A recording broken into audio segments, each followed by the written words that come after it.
Um, it's hard. It's hard.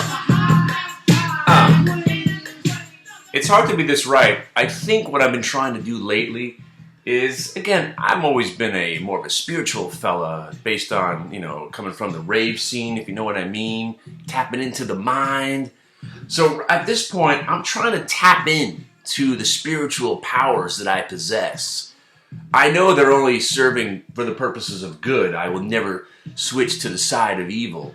That's why I run a chat room to help as many people as I possibly can.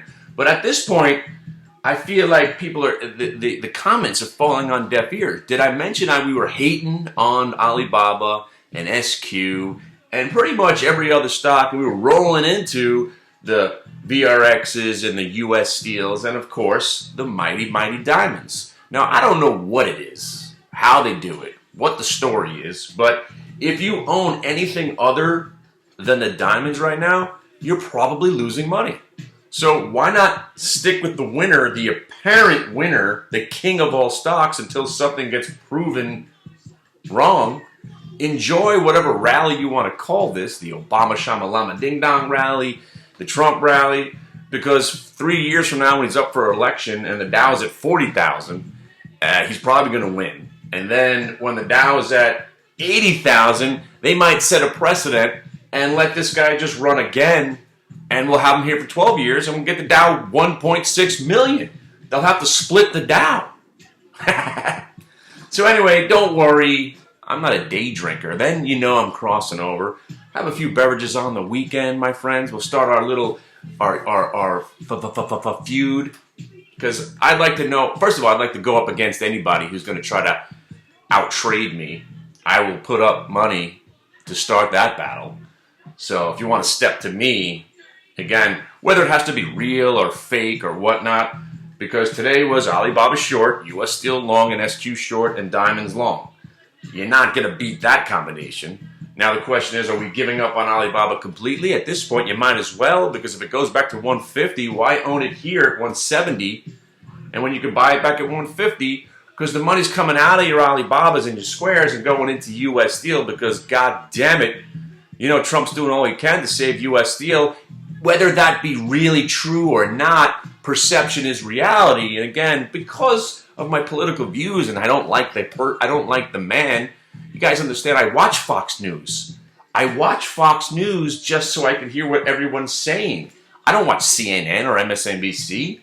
Come on, I love Fox News. I love it. I love Fox News. I want to hear the complete psychotic other side to everything that I'm thinking, just to know that's out there. Knowing that there's this side and that there's no middle ground to any of this, I find to be fascinating, because just like the tax reform law, people are saying it's going to kill children and destroy America, and then you've got people that's going to save the world and make us the most powerful nation again, to be feared and loved. Where's the middle ground? What about the sane people? There's got to be something in the middle, but yet we ignore the middle. I want to be in the middle. I live in the middle. Give me some compromise. Give me some reality. But right now, the reality is the Dow Jones never goes down.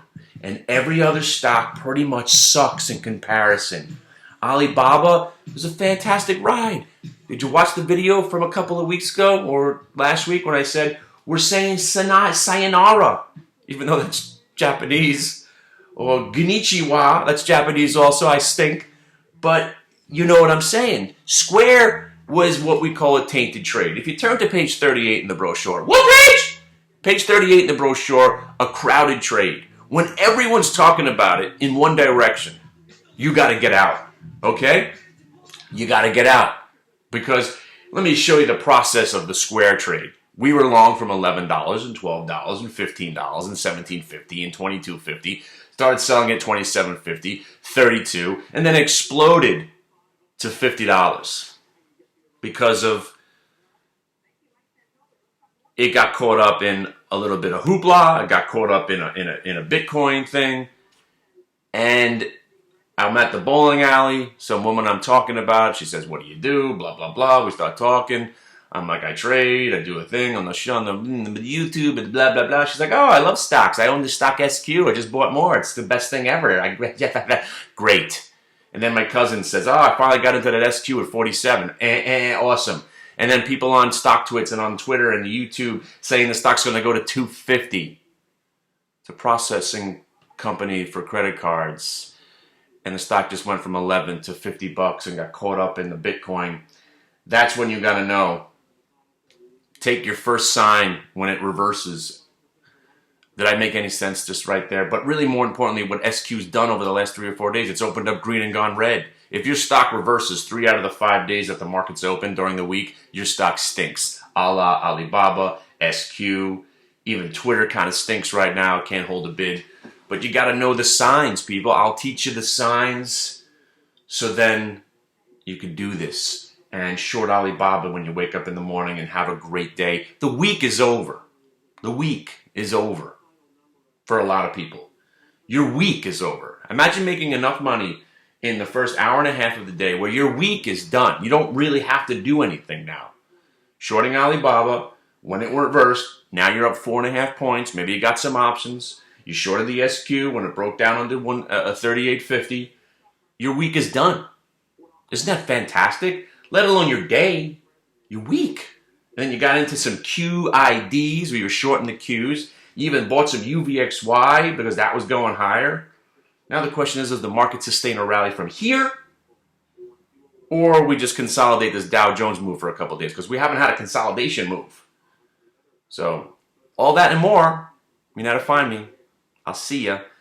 And get to know me because it's a lot of fun. I pretend to be angry a lot of times because it's more fun that way.